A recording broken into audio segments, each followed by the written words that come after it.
you've all been waiting for. It's time!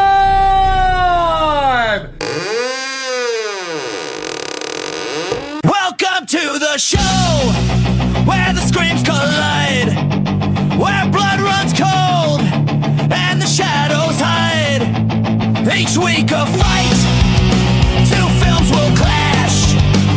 Last week's champ, will it burn to ash? The Roasted Snow Horror Show, where fear and gore will always flow.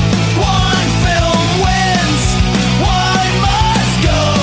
The Roasted Snow Horror Show. Lights go down, the fight begins. Which nightmare takes the final win? You pick your side, we'll break it down. The Roasted Snow, the goriest showdown.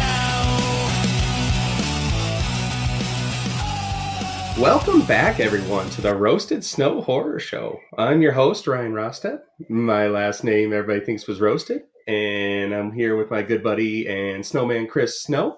We are Roasted Snow. That's how we go. It's like a fireplace in an igloo. And this is where fear and dread go head to head. What's up, Chris? How you doing? Dun, dun, dun, dun, dun, dun, dun, dun, dun, dun. Man, I felt like we had a banger of an episode last week, and I am so excited to do tonight. So this is going to be a baller. Oh yeah. No, this will be a solid one. We're going to do the new release of Bugonia. Bugonia. It sounds Russian, doesn't it? It does. Bugonia. And I kept saying Bulgonia with an L. So and I'm pretty sure that's a country somewhere. So to any You're thinking Bulgaria. Yeah, Bulgaria. That's right. Not Bugonia. Yeah, Bulgaria. So any Bulgarians listening, I am sorry. So to any Bulgarian, I am truly, honestly sorry. But Well, hey, but on that, we know that we're getting some legs on this show because we have some friends across the pond that have been listening. Beam bada boom, Mr. Worldwide. So we want to say hello. And, of course, say thanks to everyone that's taken time to listen to the podcast so far. Ryan and I are having a ton of fun doing this, getting things setting up and talking about it and getting the feedback from all you guys. So thank you. We appreciate you. Yeah, and that, I mean, I didn't know the reach that we were going to have with this, and each episode that we publish keeps getting more and more listens and downloads and views and all that. So just appreciate everyone that's listening. And I mean, we've literally got coast to coast right now. We got California all the way to New York, New Jersey. Sinatra. Yeah, he's from Hoboken, New Jersey. Yeah, but what city is he singing about? It's not Secaucus. And then then it was a nice surprise, and I texted you right away about it. But it was like, hey man, we got hits in the United Kingdom and Ireland. That is awesome. So just getting that reach, and even if it was one person, I think it'd be awesome. And getting texts from friends and whatnot. Like I had a couple people tell me that they were gonna check out Hell House LLC, and then a couple others were like, nope. Your recap freaked me out enough. I'm not touching that one. Fuck this.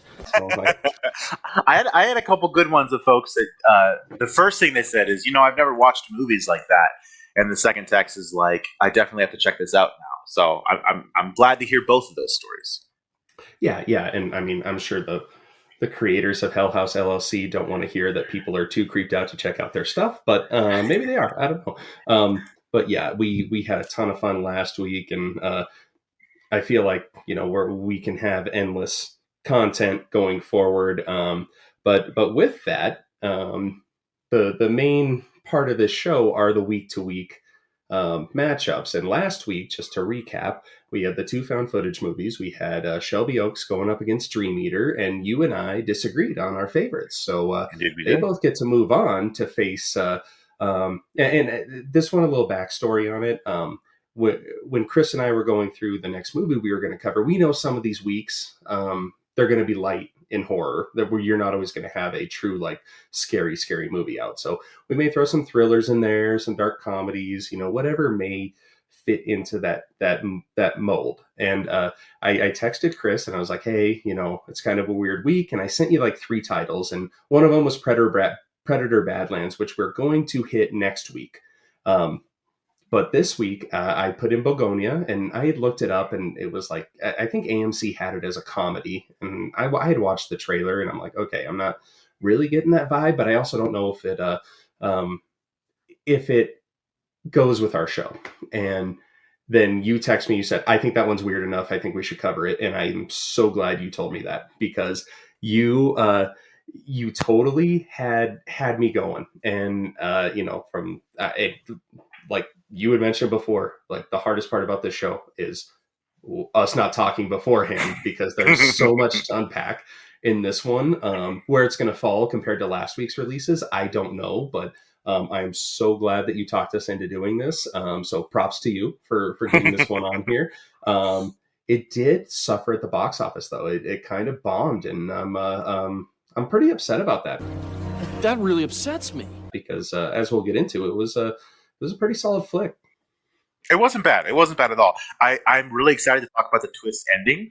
I'm really excited to talk about how it's going to measure up to last week's videos, because I spent some time talking about how much I love found footage films. Props to Emma Stone for doing a role that's kind of outside what we know her for. Props to Jesse Plemons. Props to Stavros Halkias, who's a comic that I really like. And props to making a movie like this. I think they spent under $40 million doing it, which, again, you can do really effective stuff with not a lot of money. So, props to the cast. If I'm not mistaken, I believe this movie was also a remake of a South Korean film. It was. Yeah. Save the Green Planet, I think it's That's called. it. And I tried to find that. Just in doing research for this episode, just to try and compare. I cannot find that movie anywhere. Where are you? So if anyone has any recommendations on where to find that, please tell me, because I did want to check that out. And I did read some stuff from that director, and he really praised Bugonia and how it took his idea and what he had brought up, and they changed it a little bit. They changed the DNA a bit, and but it was a really solid film. And obviously we'll get into spoiler territory. This isn't really a spoiler if you've seen the trailers, but anytime an actress full on shaves their head for a role, it automatically takes that up a notch. And I automatically go to Natalie Portman in V for Vendetta, which is ironic. That's exactly what I was going to say. November 5th. That's exactly what I was going to say. That's what I was going to say. Remember. Yeah, the 5th of November. Remember the 5th of November. I want to cover that one too, but again, that's not really a horror movie. It's there's a lot of talk about in that movie, but and I had to look it up. The first thing I looked at after I saw this was, did Emma Stone really shave her head? And by God, she did. And I believe at the premiere they were offering free tickets to anyone that shaved their head to go in, and that was Emma Stone's idea. So see, I should have done that, because I rock a shaved head anyway. There you go. You would have got in for free. Yeah. That's why it's perfect. It's sort of against the rules, but not really. Not much of a sacrifice there, but but no. And I think anytime an actor and actress can commit that much to the role, because you could easily put on a cat. Like, there's ways to make it look real. And when they, I think the joke is when. I don't know if you've seen The Revenant with Leonardo DiCaprio, but oh yeah. How long have you been working with the bear? Just like a day or so. What? But I've been working with cats for like 12 years, so I'm very familiar with animals.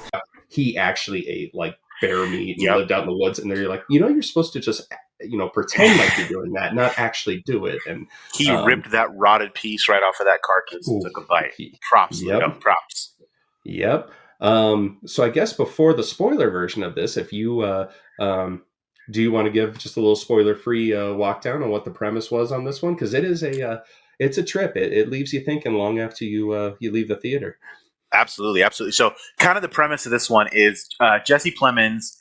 He plays an older brother. He has a little brother who's of less consequence, but he plays a kind of a conspiracy theorist who thinks that Emma Stone, who is the CEO of a pharmaceutical company, is basically an alien an Andromedan, and he thinks that in the next 4 days, which is when the lunar eclipse happens, he thinks that's like a huge event is going to go down with the Andromedans towards the people of Earth. And so they kidnap Emma Stone in hopes that they can negotiate some kind of, call it a truce, between the Andromedans, which they think is her alien race, and humanity. So they kidnap her, put her in the basement, do a bunch of torture to try to get the stuff done. It's a trick. It's a trick.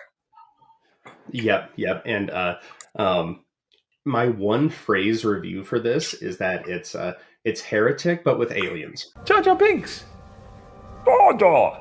Excuse me. And that's kind of how I felt watching it. But and you mentioned it earlier with the cast, obviously Emma Stone. And ironically, my favorite role for her was in Friends with Benefits, where she's just at the very beginning and she's dating Justin Timberlake, and they're going to a John Mayer concert, and she just goes, "John fucking Mayer."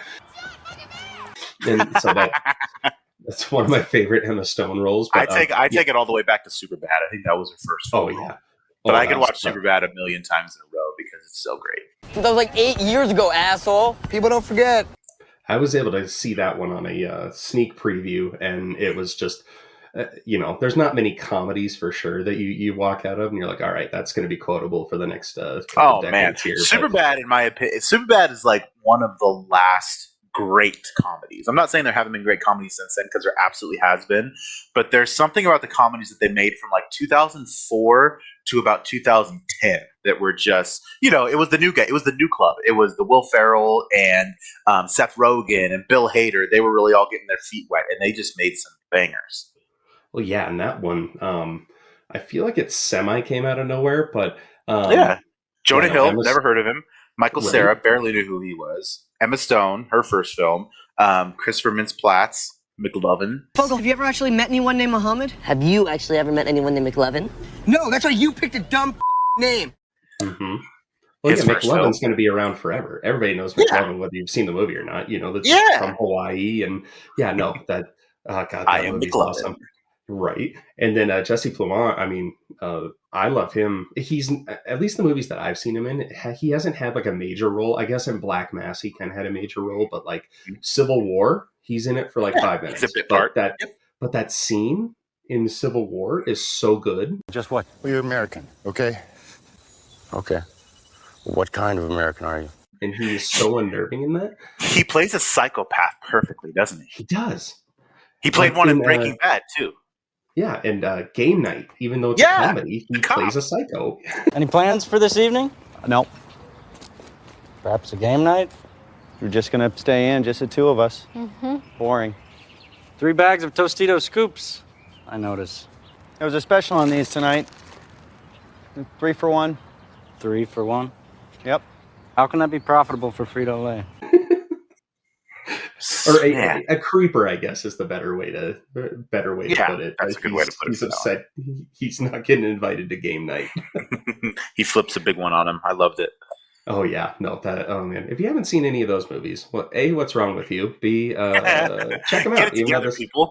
Even though this is a horror show, we'll talk comedy. But yeah, the cast in this one, and the supporting cast around it, it is a very small cast. You have these 2 big names, and then everybody else is virtually an unknown. In a wider spectrum, and I thought that was really cool. And again, there's so few people, and they have to carry the entire movie. And just like Heretic, it is probably 95% dialogue. And it's right from the beginning, which we can get into. So if you want to see Bugonia and you haven't yet, get the fuck out of here! Turn us off right now and come back and listen to our recap of it, because we're going to be getting deep into it. There's a lot to go over in this one. So without further ado, I guess we can get into the start of it here. As you were saying, it's the 2 brothers, the conspiracy theorist, more so. Is his name Teddy? Is that his name? Yep. Yeah. Teddy and Don. Yep. Yep. So Teddy and Don, Teddy is clearly the more intellectual of the 2. And or at least he thinks he is. and he's talking right at the beginning about his bee collection and how the bees are going away, and he goes into a lot of different categories on this, and you can just you tell something's off.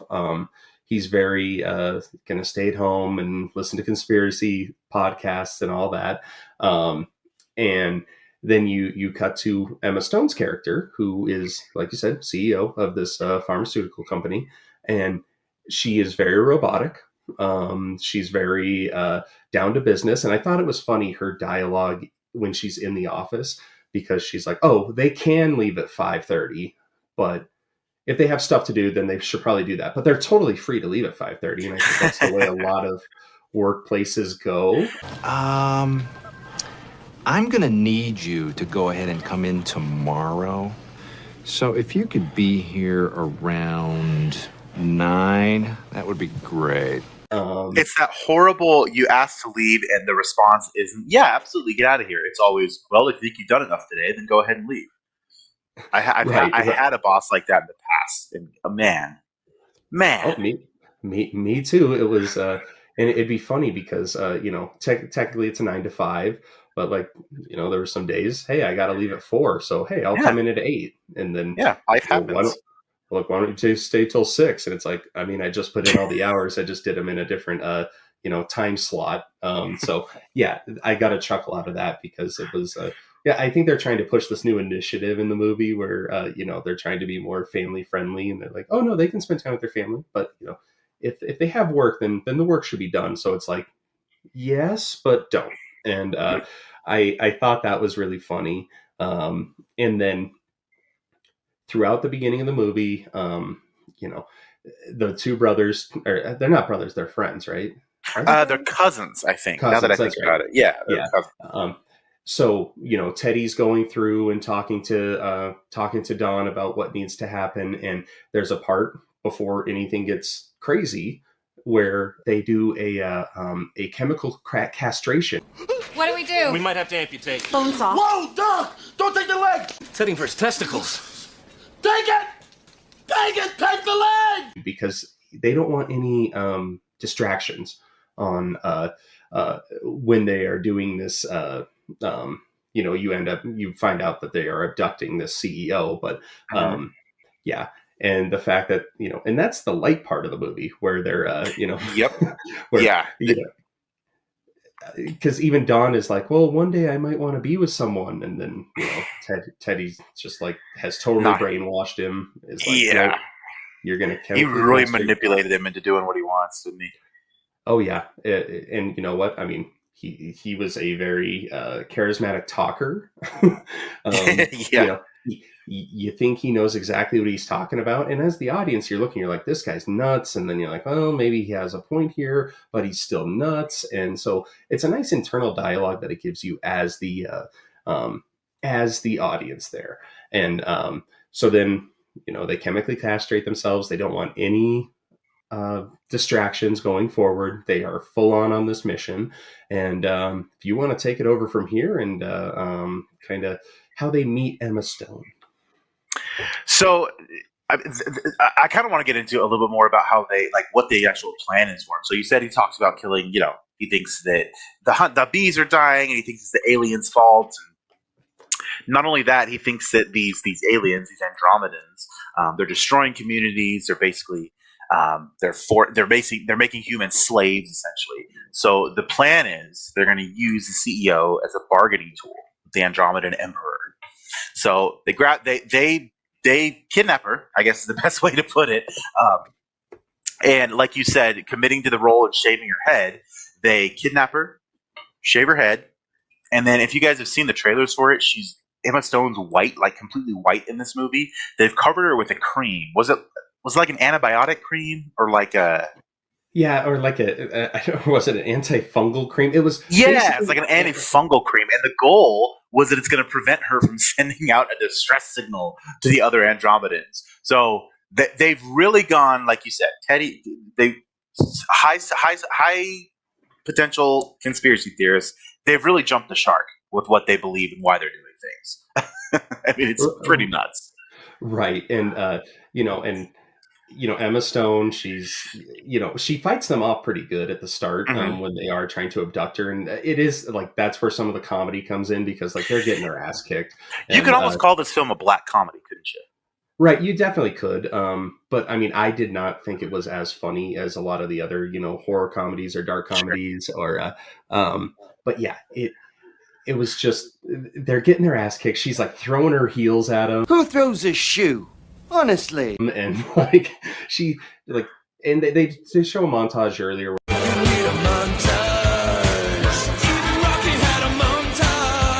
where she's like working out at like 4 a.m. and so like you can tell she means business in every aspect of her life. And so they finally get her. They're able to sedate her. And yeah, while she's sedated, they shave her head and they rub this cream everywhere in order to block out those signals that may or may not actually exist. And I think Emma Stone does a great job in like, she's pretty calm when she wakes up. She doesn't like freak out. And she's like, okay, let's just talk about this. Like I'm not an alien. So let's jump off that right now. And, Teddy's having none of it. Teddy's like, yeah, no, you are. He is 1000% convinced. He's like asking her why she isn't speaking in her language. And, and Emma Stone's just like, well, because I'm not an alien, you dumbass. I will say this. I have to give Teddy props for however he came to all of the information that he supposedly has on this alien race. I got to give him props because he has figured out all the things. All the things. He's like, this has to be done in 4 days because the mothership is going to enter Earth's atmosphere and no one's going to be able to know because they're going to do it during the lunar eclipse. And I know you have a different language. And I mean, it's completely insane. And I got to give him props for making all the stuff up in his head because it's quite a story. Yeah. And so again, you're like, I found myself, I'm like, okay, I am sitting in a, thriller, I guess, type movie. So like, my mind was like, what if she is an Andromedon? What if she's not? Like, how is this going to play out? And I kept going back and forth, but I was leaning more on the side of, I'm like, okay, this dude's just crazy. And what leans me more into that is that one day after the abduction has happened, he's riding his bike to work. And, just a little side plot here, but I don't know if it was really necessary, but I neither here nor there. But a cop pulls him over. Turns out this cop was his babysitter when old Stavros Halkias. Yep. And they lean heavily. They don't say exactly what happened, but this cop feels guilty about what he did to Teddy when he was younger. So your mind can make up what happened there. If you watched last week's show about Shelby Oaks, something along those lines, maybe not as severe, but they do lean into that a little bit. But he's Teddy's riding his bike to work, and I thought he was just bullshit. I didn't think he actually had a job because like his house is a mess and he's listening to conspiracy theories. It doesn't look like he's ever showered. So it's like, this guy really has a job, or is he just bullshitting us? Yeah, they're not really the salt of the earth kind of guys. No.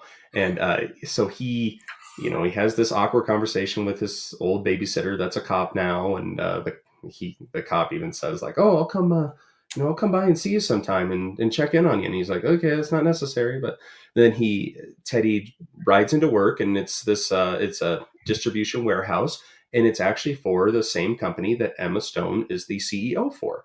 And so you're like, okay, so there is a personal touch here. This isn't just he's a conspiracy theorist. There's something going on here.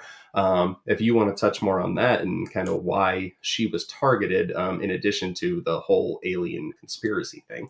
Absolutely. So you actually come to find out. So as we said, Emma Stone, Michelle, I believe is her name. You come to find out that Michelle is the CEO of this pharmaceutical company, and Teddy's own mother, Sandy, played by the always beautiful Alicia Silverstone. As if. Happened to be like she was a test subject for one of their drugs a long time ago, and this drug didn't work out so well, and it left her in a coma. So that kind of plays into why she's being targeted a little bit, to why she's being targeted by Teddy, but more so than that, it kind of shows why Teddy has his personal vendetta sort of against Oxalith is the name of the company, their drugs, because his mother happens to be completely comatose because of it. And Michelle happens to know about this. She completely covered up the incident so that it obviously, you wouldn't get out because that'll tank a company. So she covered up the incident, and now she also secretly pays for all of Sandy's medical treatment. So just keeping her alive in the hospital and anything that needs done, the company is secretly paying for. So, there's that dirty pharmaceutical company angle that they're kind of trying to play. And in this case, it's certainly valid because the drug that they tested on Teddy's own mother put her into a coma, and now she's completely comatose in the hospital. So, I think that drives into Teddy's insanity of making Michelle herself the leader of the Andromeda race. Or not the leader, I should say. Spoiler alert. I guess we'll get into that a little bit later. Right. And actually, I think it's pretty close to that in the movie where he starts his torture of her, and he's doing electroshock therapy to get her to talk. Let us connect to your mothership, connect us there, do it. And Emma Stone's character, she goes through the ringer and she withstands it all. And finally, Teddy is like, "Oh no, I am so sorry. I didn't realize that you were this." And it turns out that he thinks that because she has withstood this pain, that she is a high-ranking Andromedon. He thinks a member of the royal family. Right. So his tone changes quite a bit there. He's like, "I am so sorry. You look just like all of them," and to the point where he even lets her upstairs to actually have dinner. This is the first time that she's been in the actual house, and I don't know what it is about dinner scenes in some movies, but it was so tense. And in Texas Chainsaw Massacre, or maybe not that tense, but yeah, or perhaps in Thanksgiving. You remember the dinner in that movie? Oh, hey, she'd make a great dinner. Gather round the table, everyone. Yep. And just to jump ahead, we will be talking about that movie here in a 100%. Yeah, 100%. I love that movie, but yeah, so it's a very tense scene. Donnie's just sitting there trying to eat. I think it's spaghetti and meatballs. He's just trying to eat his spaghetti, and Teddy and Michelle have this kind of back and forth. It starts out innocent enough, and then she really starts digging in. And like you said, she's aware of the situation with Teddy's mom, and so she really starts to poke the bear with that. And it gets and they showed this part in the trailer. He does an army crawl run thing across the table to tackle her. So I suggest you wipe that stupid smile off your face before I come over there and smack it off. You feeling strong, my friend? Call me Elf one more time. He's an angry elf. And at least that point for me, I don't know if it was the same for you, but I'm just like, okay, yeah, he's totally crazy. And I don't really see any way around this, but and so they do this dinner, and I think, forgive me if I'm wrong here, but then doesn't he send her back into the basement after that? And No, not directly. Oh. So it kind of feeds into, you guys can imagine, with this CEO missing, the police are definitely looking for her, right? So like you said, they kind of get into a fight. He crawls across the table to get to her. And as this is all happening, Casey, the police officer, shows up again. You know how he said early, he'd be like, "Oh yeah, maybe I'll stop by sometime." Well, he ends up stopping by during dinner. Well, isn't that convenient for you? So, at that point, Dawn takes Michelle back to the basement at gunpoint, while Teddy's panicking and trying to distract Casey. I think he takes him to the backyard to show him where he has all his bees. There's a bee. Right. Which he's super cool with. Now, it kind of gets interesting here because we haven't talked a lot about Dawn, but Dawn is the cousin who's helping Teddy out. And suffice to say, as Teddy's torturing Michelle and doing all these things, Dawn's you can tell he's kind of uneasy with it. It's kind of implied he has a mental disability, but he's still fully, I want to use this term kind of loosely, but he's still fully functioning. He's pretty normal. Michelle kind of picks up on this, and she offers to help him if he'll report Teddy to Casey and the police. But unfortunately, she can't really get through to him, right? He does say that he only wants to go to outer space with her. So Don definitely believes that also Michelle is an alien and is from outer space. So, like I said, the movie kind of takes a twist here because she does, she starts to kind of play along with it, like whatever she's got to do to get out of it, right? Totally normal thing to do. She agrees to take him to outer space, and he immediately shoots himself in the head. Boy, that escalated quickly. And this isn't, when you say she's at gunpoint, like, it's not just like a pistol. It is, I believe it's a shotgun. And yeah, no, and that part too, that really surprised me. Like, and it is like it is gory. Yeah. And I mean, you can imagine a 12 gauge right to your head in close range. Right. It goes it's so sad because, Donnie, like, while he is complicit, he is pretty innocent. He's been brainwashed for God knows how long from Teddy. And, he doesn't want anyone getting hurt. And he just, he's gone along with everything. And, Emma Stone can see this and can see that deep down he's a good guy. And it's the cliche of any, like, two people kidnap somebody else. There's a good cop, bad cop type thing. I said good cop, bad cop. I'm the bad cop. You're the good cop. Okay, then there it is. That's it. I thought you said bad cop, bad cop. And so she definitely tries to play on that. And, like you said, almost gets through to him. But, he is so warped that, yeah, he truly thinks that she is an alien and that Teddy knows all. And that's really sad because then he, like you said, he unalives himself with the shotgun, and this draws the attention outside because you can hear the gun go off when Teddy is with Casey, the cop, outside looking at the bees, and then Teddy goes full Terminator mode and just destroys Casey with a shovel, nonetheless. With a shovel. So, funny story about a shovel, and this is my personal connection. Did you ever play Call of Duty World War II? Come on. Me. Okay. Well, so what I would do is I would play is it Point to Hawk? Was that a level? It was in the trenches, and I would only use a shovel. Like, it was just I wouldn't even have a gun. It would just be a shovel, and I just go whack whack. So every time I see a shovel now, I'm like, oh, that reminds me of my World War II days. Give me that shovel. But I love it. Yeah, no, he destroys him with this shovel, and so it's like, okay, well. So Teddy has this mean streak in him, and he's showed, glimpses of it before that, he can't control his anger really well. But at this point as the audience, you're like, okay, I know that he is like hit Emma Stone and attacked her, but, does he have that murderous rage inside of him? And, truth is he does. And so he goes back down to the basement and, he sees Donnie's body. And of course he's blaming Emma Stone. And, Emma Stone's character is like, no, he did it himself. I was trying to talk to him.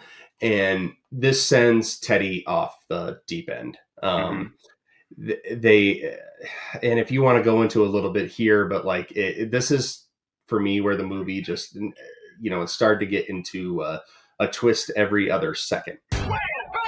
What the fuck just happened?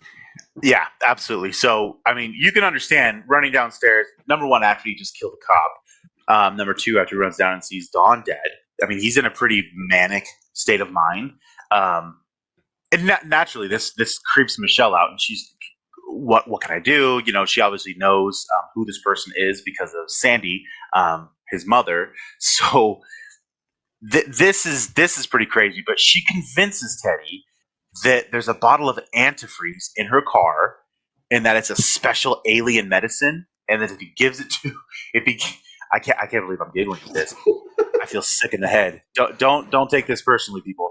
But she convinces Teddy that giving that antifreeze to his mother will make her wake up.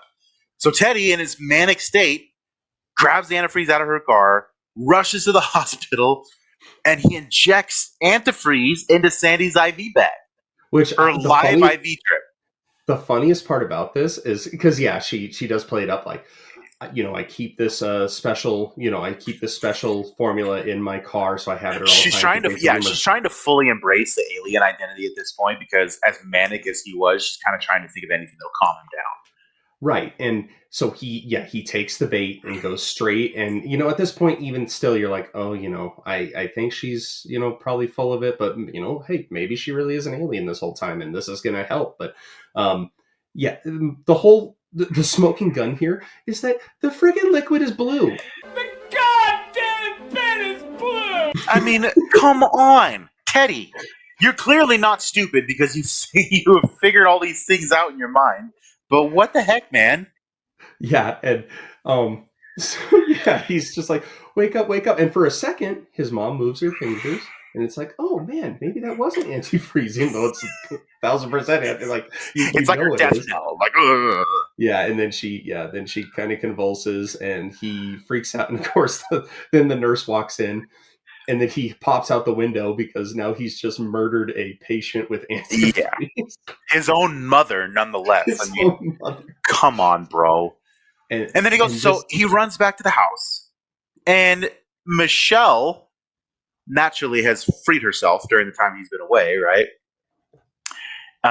And she learns that Teddy, he has abducted several people. Like this isn't the first time. She wasn't the first target. Him and Don have done this before. He's abducted and, I should say, killed plenty of other people that he thought were aliens. Right. So this man has really jumped the shark. He is unhinged. But, I mean, you kind of know that by now. Oh, yeah. And there's, heads in jars. And, he takes pictures of, there's this symbol on this person. And when he comes down the stairs, Michelle's tone has completely changed. She's not, which she should be terrified, but she's not. The first thing she says when he goes down the stairs, because he's pissed, he's like, "How could you do that?" And she goes, "How many of them were Andromedons?" And he goes, 2, really dejected, 2. And then you're like, as an audience member, you're like, okay, what in his mind made him think that these people that he just murdered were Andromedons, opposed to everybody else? And so they have this. They have this conversation, and she's like, you're a fucking idiot. And she goes into this story about how, how she is an Andromedon, and how, and again, you're like, okay, she's just saying anything to get out of this basement right now. Yeah, she's clearly playing this up. He has just killed his mother from her advice. Now, he still did it because he's a moron, but it's still her that set the wheels in motion there.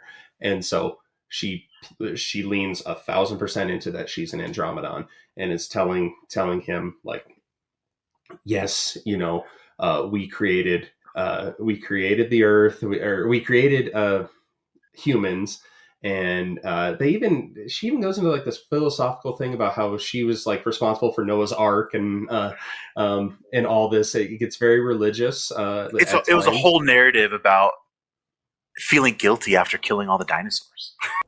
We fucked up. Right. Yes, because their arrival killed the dinosaurs. Yep. And so they created humanity as a whoops. Let's make up for this. And they've spent, since the creation of humanity up to now, just kind of trying to coax and guide humanity away from all their inner, like you said, she gets kind of philosophical, all their inner issues and their flawed natures. It's like a Scientology redux. Right, and how the entire reason that his mother was involved was because she was a test subject from them, and they were trying to, I guess, fix humanity. To help evolve them. Right. So because and this isn't the first movie that's touched on this, but humans are awful. There's wars, there's everybody hates each other. No one helps each other out. So she's like, we are. I'm not mad, I'm just disappointed, type of thing. And so and the movie counts down each day before they go into the narrative, and it says 3 days before the lunar eclipse, 2 days, and then we're on the day of the lunar eclipse. So time is ticking. Yep, time is ticking. And so she goes, "Look, you have to take me to my office. That's where I have the teleporter." And you're like, okay. And then this scene's kind of funny too, because of course, he takes her, and this CEO has been missing for like 5 days now. She's all over the news. No one's seen her. And she's driving the car. She pulls up to the security guard, and like nothing's wrong. Teddy has the shotgun. Totally bald. Yeah. Well, no, she has a wig on at that point. That's right. She put the wig on, yeah. huh? Yeah, but she her ankle's fucked up. Like she cannot walk. Like she is limping everywhere. And they're getting out of the car, and just he's trying to conceal the shotgun. And so he's like putting it down his pants and like walking stiff. Right, exactly. And they're walking through her office building, which her office building, last week I said, fuck the stairs. Who invented stairs? Fuck stairs! Well, this time, fuck the windows. There's way too many windows at this place. But they're walking through, and, Emma Stone is just like, oh, yeah, no, hey, I'm fine. Yeah, hope you guys enjoyed your time without me, blah, blah, blah. And clearly, like, something's wrong. And naturally, they call the police as soon as they see it. Right. Yeah, and you can see all this commotion going on behind, and they try to, like, put these like really shitty blinds down in her office, and Teddy's like, can they see me from it out there? And she's like, no, of course not. And so she's going through her desk, and she's like, I need to find the code for the teleporter. I haven't been back to my mothership in a while. And so she pulls out a calculator. And he's like, really, that's it? And she goes, yeah, it had to be inconspicuous. And so she's just like typing this stuff, and I'm as the audience member, I'm like, is she typing out like a message on that to like her coworkers that like used to spell out like boobies on your calculator when you were in school? I remember that. Oh yeah, or the cool one I used to do was Shell Oil. I was about to say the same thing. That's what I was gonna say. Shell. I used to think I was so clever. Oh yeah, you're like, ha ha ha. Look at this. Look what I spelled, you guys. So, how'd you do that? Right. And like, you think that she is just stalling at this point. So you're like, okay. And, he's like, so where's the teleporter? And she goes, okay, it's ready now. It's in that closet right there. And he's like, okay. And, he has some hesitation going in, and, there's some funny exchange here, because he's did you mention he was wearing a suicide vest too? Oh yeah, that's right. So he's wearing the vest. Yeah, he's wearing a suicide vest, in case anything goes wrong. So, in conclusion, he has a suicide vest on with a shotgun down his pants. Full on crazy. He has embraced the crazy. Mm-hmm. And so he goes, all right, I'm ready. And, asks like, okay, when I'm up there, I'm going to talk to your leader, blah, blah, blah. And she's like, yeah. So he goes into the closet, and, I think it's like half a second, and the whole thing just fucking explodes. Like he is exploded into like 30 million little Teddy pieces. And you're like, oh shit. Like, did she somehow figure out how to detonate that thing? And like, cause he's wearing the suicide vest. So you're like, oh man. Like, so she opens up I don't even know if they show her opening up the closet, but essentially. Well, no, cause it knocks her unconscious. Right. It does. Yeah. The blast knocks her back. She comes to, and she is, obviously there's cops everywhere. And, she's being loaded into an ambulance, and she finally comes to when they are on the road. Hey, this isn't where I parked my car. Or they're going slowly through the city, and she wakes up. She's like, "Where am I? What happened?" And the paramedics are like, "Well, there was a major thing that just happened there." And she goes, "Well, what time is it?" And she realizes, she's like, "What am I doing in here?" And this is where it's like, okay, where are we going with this? Because then she gets out of the ambulance. She takes everything off. She literally jumps out of the ambulance. Now, it's not going like 50 miles an hour or anything, but and she walks back to her office building, without shoes. I say fuck shoes. And she, it's so funny because there's so much, police activity out in front of the building. And she just like sneaks through the back, like somehow the back would be wide open and she could get in. So she goes back, and you're like, okay, like, what is happening? Yeah, what's going on? And she gets back to her office. She gets the calculator. She goes into the closet, sure as shit, she is teleported to right to the Andromedan mothership, baby.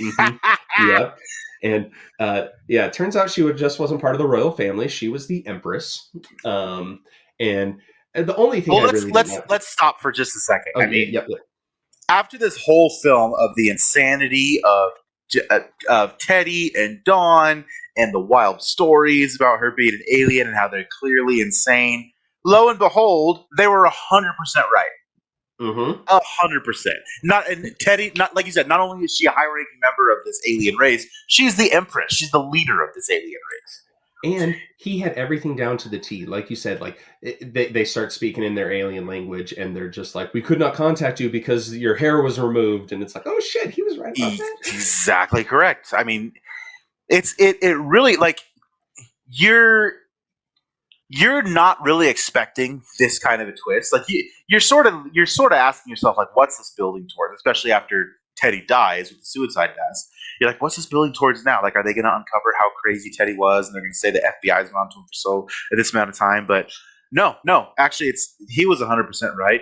Emma Stone is the Andromedan Empress, and she teleports back to her ship. And this is the climax of the film. This is the end of the film. She talks with her fellow Andromedans in their language, and unfortunately, as you come to find out that what she was telling Teddy was 100% true. And she concludes that the human experiment is a complete failure, and there's nothing she can do and nothing the Andromedans can do to do anything about it. So in the last final piece of the movie, she terminates humanity she kind of like puts a dome over a model of Earth, which shows it's a really cool looking dome. Welcome to Thunderdome, bitch. It really is, yeah.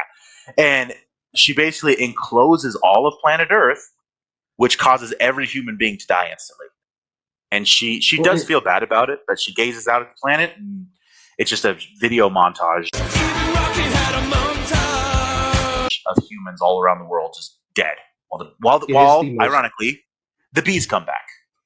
Exactly, and that was such a good little Easter egg at the end there, because I believe that's the last shot. And actually, with that dome that she puts over, doesn't she poke a hole? Like, doesn't she deflate it, and then that's what kills everybody? Yeah, because I think it's the rapid, like, I don't know the astrology of it, but she puts the dome over, like, she encases it, and then she punctures it or pokes it or something, and it just kills everything.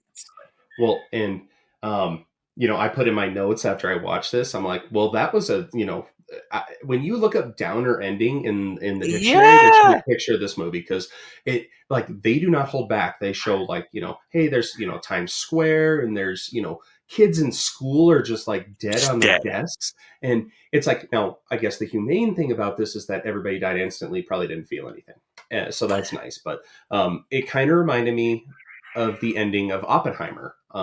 Granted, not as visually depressing, but at the end of that one, it's like, wow, we just we created a nuclear weapon. This could be the end of humanity as we know it. Yep. And it kind of had that same of our own destruction. Right, exactly. And just the fact that they showed it and just how silent it is. And yeah, and you're right, she is sad. She finally shows some emotion, and it's like, she wanted the human experiment to succeed. She tried. And, so, part of the movie, you're like, oh, she just this, heartless CEO, whatever. And, she does not want to do it. But yeah, she basically says, because she even asked the other Andromedon, she's like, how many more test subjects do we have? And they're just, I think they say there's like 2 or 3. Like, there's really not many that this is going to work on. And so no hope. She makes the decision, and we are all and it just, I know it's not a true horror movie, but if that doesn't scare you, if that doesn't, because it's just like, wow, one day everything's just gone. And then but also, not only do the bees come back, but like, there's a guy dead in his house, but his cat is still walking around, and so like, you get the impression that like animal life has not been affected. Right, animals are fine. So it gives you a lot to unpack when you leave that theater. It's like, like Flight 93 too, obviously a lot more real, like that movie. that was one where the credits rolled and no one said a thing. This was kind of the same thing. How it's like, it's so hard to even now. I'm coming up on a week after seeing it, and it's still like, wow, like that was something. Totally different than what we saw last week. 100%. And thus is Bugonia. Bugonia. Bugonia, yeah. Which is funny because I believe that translates into something about the bees and bees coming back and after being disrupted. So that would make sense. Yeah, so it's and again, that's why I'm upset that this hasn't done as well at the box office, because like Emma Stone, maybe she gets an award for it, maybe she doesn't. But the performances are great. You care about these characters. Maybe not Teddy, because you think either way he's either crazy or he is psycho. Turns out, because crazy and psycho are two different things. Turns out, he, like you said, he was a very intelligent individual who had everything planned out. We just didn't know it. And then you think back. So I think the movie's worth a second watch, because now that you know that Michelle is the Andromeda Empress, how like she knows that he knows the entire time. I know you. You know you. And I know you know that I know you. And she's still trying to get him off the trail. And yeah, I think I'll probably get a lot more out of it when I watch it again. Yeah. So with that, if you have no other thoughts, I guess we got to go to decision time here. I think you went first last week, so I'll go first this week. Do the honors. Again, I think so far we've covered 3 new releases, and I think they have all been worth a watch. And I don't know if it's a recency bias will play a part at some point. I'm just going off general feel here, and I said I was happy that you put this on the radar, and it's kicking out Dream Eater.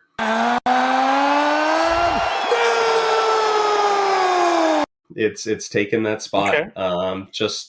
And I think my reasoning for it is that it was a lot deeper. And while Dream Eater obviously is a horror movie, obviously it's found footage. I love found footage.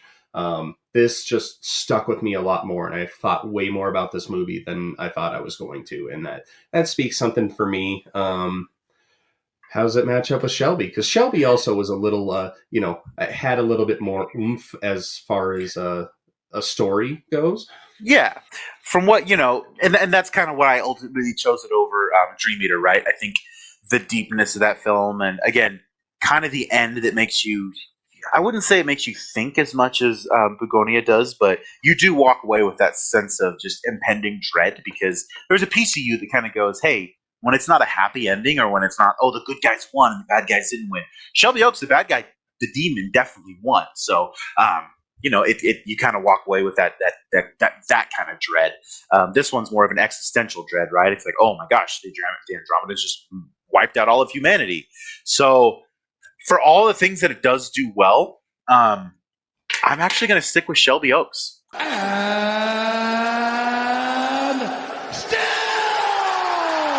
On this one, I did like Bugonia. I think it does a lot of things well. I think the story's great. I think the ending is very twisty and you don't see it coming, but something about Shelby Oaks, man, I don't know if it's the found footage aspect or just that I liked that story so much. But I'm gonna have Shelby Oaks continue with the crown. All right. So Shelby, the low budget pulls off the upset against an Oscar winner. So and then sorry Dream Eater, your dreams were just eaten. But again, three great movies so far, and next week we are looking at Predator Badlands, and this one's going to be interesting in the sense that I'm not a huge Predator fanatic. I have fun with the movies, but I'm not like a hardcore fan. I don't even think I've seen all of them. I've seen like the first one. I've seen the AVPs. I've seen they had like Predators and then The Predator. And they came out with Prey, and then now this one. So There are a lot of Predator movies out there, and we'll see how this stacks up. I'm going to try and look at it on its own merit. What are your thoughts on the Predator franchise? So I'm a huge Predator fan. The original me and my old band out of Glenwood Springs would always have this conversation about what is the best action movie of the 80s, because we all know that the 80s is just the best action films of all time came out of the 80s and early 90s, right? So for me, the best 80s action movie always comes down to it's like Terminator or Aliens or Predator, between the three of us. I truly believe that Aliens is the second best action movie of all time, because the best action movie of all time is Terminator 2.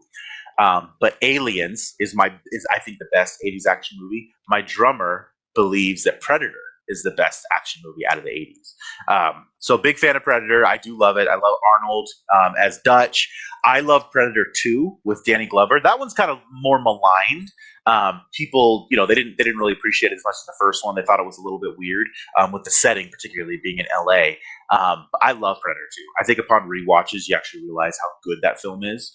I also liked Predators with Adrian Brody. It was another good entry. I love that one, and that one surprised me so much because I had no expectations, and I walked out of that going, that was just fucking fun. I was like, how cool was that? More freaking Lawrence Fishburne played the character. Adrian Brody somehow got shredded to play the main character in that film. But yeah, Predators was great. That said, and we'll get into this a little bit more next week when we talk about Badlands, I have not been a fan of the recent entries, and I will tell you why next week as we talk about Badlands. Okay. And actually, this week, I still have not seen Prey. It's been on my list forever, and I think this week I will actually push me into watching that one as well. So maybe I'll have some more insight. But we can talk about AVP and Requiem and all that. Fun fact: AVP Requiem takes place in Gunnison, Colorado, which is about 60 miles from where I grew up. Yeah, so maybe you ran into the Predator there. I don't know. You just never know. Or a xenomorph. And I think it's funny, won't stay on this too long, but I think it's funny that you brought up Aliens and Terminator 2, how there's two direct sequels. Because let's face it, baby, these days, you gotta have a sequel. And, sequels usually suck, but yeah. Ironically, James Cameron did both of those films. It's... Yeah, when's Titanic 2 coming out? Hey, we're getting Avatar 3 in December. We are. Don't get... hot take. I hate Avatar. I hate it. I saw the first one in IMAX. It did the whole IMAX big thing, and while it was stunning and beautiful, You're like, I've seen Fern Gully before. I don't need to watch it. For Fern Gully for $35. Here we go. Yeah. All right, guys. So next week, check us out for Predator Badlands and see if it can. Dethrone a 2-time champ for Chris here and Shelby Oaks, and if it can take on my new champ in Bugonia. So thank you guys for listening. We love you guys. Take it easy. Peace.